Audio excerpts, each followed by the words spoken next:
A 35-year-old man was visiting the local government hospital with complaints of cough, wheezing, and shortness of breath. He gave history of repeated episodes for last 2 years. He also said that he was symptom-free when he took a vacation to go to his native place. If during the first consultation, the doctor had asked this patient, who was a woodcutter, a simple question, "What exactly is the nature of your work?" the doctor would have arrived at an accurate diagnosis of occupational asthma due to exposure to wood dust.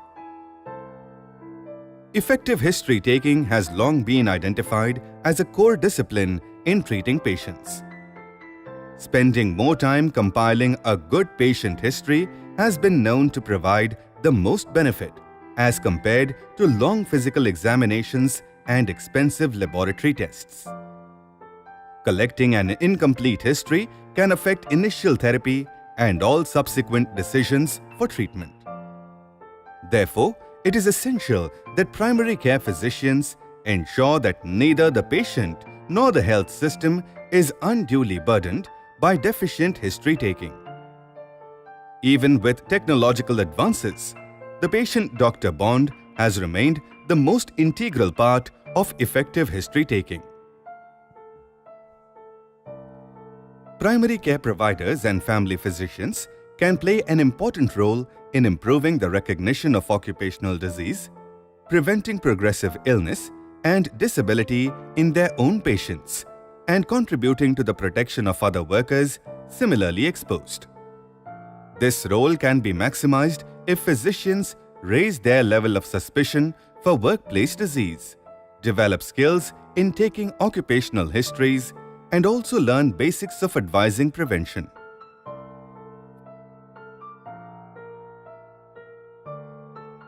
Forestry involves protection of forests and farming of trees to ensure a continuous timber supply. The forests of the country are catering to 16% of the human and 18% of the cattle population needs. Forestry in India is a significant rural industry and a major environmental resource. India is one of the 10 most forest-rich countries of the world. Forest cover is about 70 million hectares or 24% of land under a protected area network for providing ecological security. Forester takes care of forest resources by protecting them from fire, pests, disease, encroachment, and indiscriminate felling of trees. This involves the services of forestry specialists, forestry management experts, and forest officers. Distribution of workforce. Forestry workers in India fall broadly under the following categories. 1. Logging, lumbering, or timbering is done by persons who cut down trees for industrial wood or for fuel consumption or industrial purposes. 2. Non-wood forest products manufacturing persons who work in this industry are engaged in collection of material for production of latex, gums, resins, essential oils, flavors, fragrances and aroma chemicals, incense sticks, handicrafts, thatching materials, and medicinal plants. 3. Silviculture is an aspect of forestry that refers to the growth of plantations that yield periodic harvests. Characteristics of work. Whatever be the forestry activity, the following are the characteristics of the work. There is a notion that forestry work is a 3D job: dirty, difficult, and dangerous. Forestry work has to be done outdoors. Workers are thus exposed to the extremes of weather: heat, cold, snow, rain, and ultraviolet or UV radiation.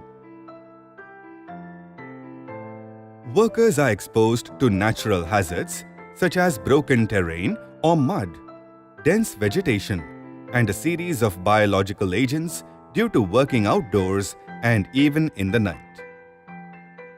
Work sites tend to be remote, with poor communication and difficulties in rescue and evacuation.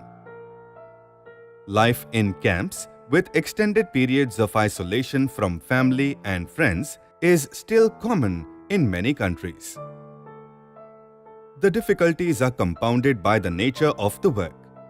Trees may fall unpredictably, dangerous tools are used, and often there is a heavy physical workload. Health problems and disease patterns. Hazards related to health and safety are more or less shared by all these activities. Forestry work is prone to a large variety of health problems, and the workers are at high risk.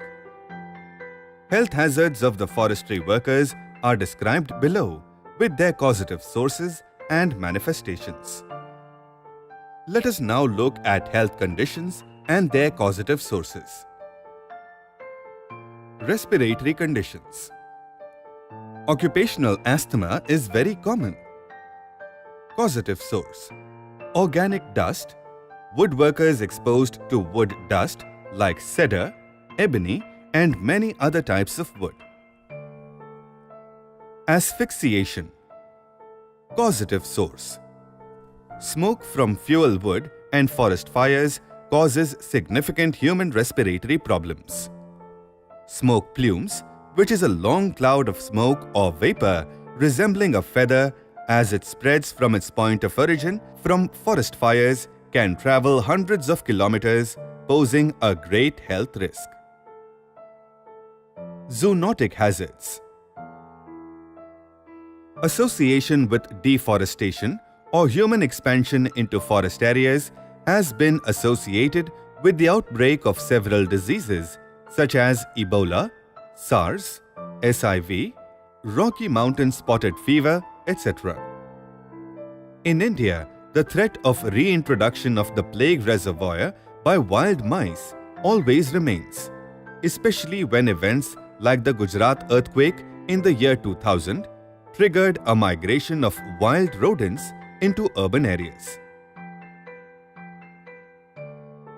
Apart from that, many postulate that dengue, chikungunya, and leptospirosis are also risks that may affect people who are associated with a forest life or depend on the forest for livelihood. Rabies. Causative source: bats, stray dogs, and wild canine species. Dermatological conditions. Allergic contact dermatitis. Causative source: contact with various plants and shrubs such as poison oak, poison ivy, Mucuna pruriens or Bengal velvet bean, and woods such as cedar, cocobolo, ebony, mahogany, pine, and fir, rosewood, satinwood, teak. Injury conditions. Falls and crush injuries. Causative source: difficulties due to nature of work, unsafe use of heavy machinery, trees falling, natural hazards like broken terrain.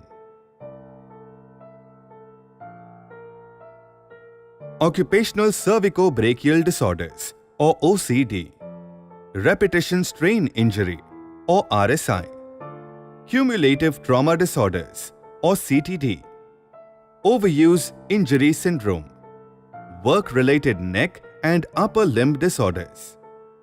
Causative source: use of repetitive motions in awkward positions.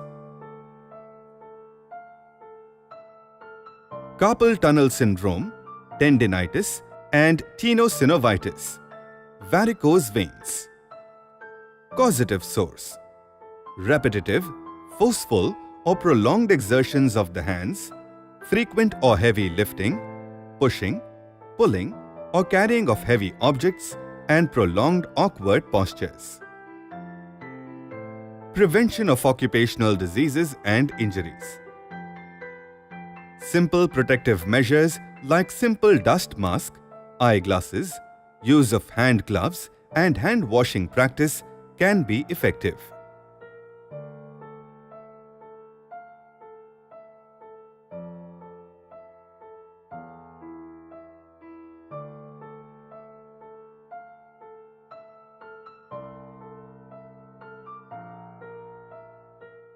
Preventive interventions require strategic contribution and efforts from government through occupational health and safety policy and legislation, cooperation from employers as well as workers, and advice from medical professionals. Occupational diseases manifest after long latency period from the time of exposure. There are challenges to establish and declare that a disease is due to hazard at workplace. Elaborate guidelines for management and prevention of occupationally caused diseases is beyond the scope of this documentary, as currently there is no mechanism for doctors to enforce their recommendation without a statutory backing. We therefore give general principles of prevention. Preventive measures should be designed and implemented at 3 levels of prevention. 1.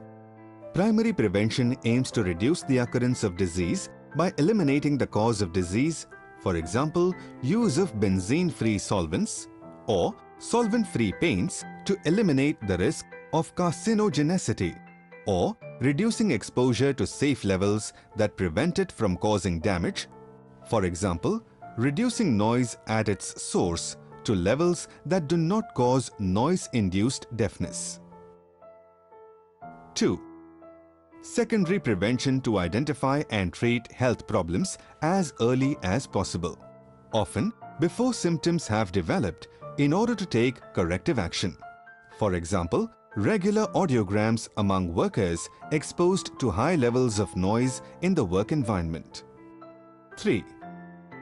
Tertiary prevention aims to avoid complications of and disability from illnesses and injuries and/or to provide rehabilitative and palliative care. It aims to minimize the consequences in persons who already have disease and depends on appropriate treatment. We expect that the primary care physicians are already well versed with clinical knowledge for management of the occupationally caused health conditions. To learn more about detailed clinical perspective, treatment and prevention and control, please refer to e-book or printed version of BOHS for informal industry, manual for primary care providers. So, if your next patient with any of the presenting symptoms we described earlier comes for treatment, please don't forget to ask him the $1 million question. What exactly is the nature of your work?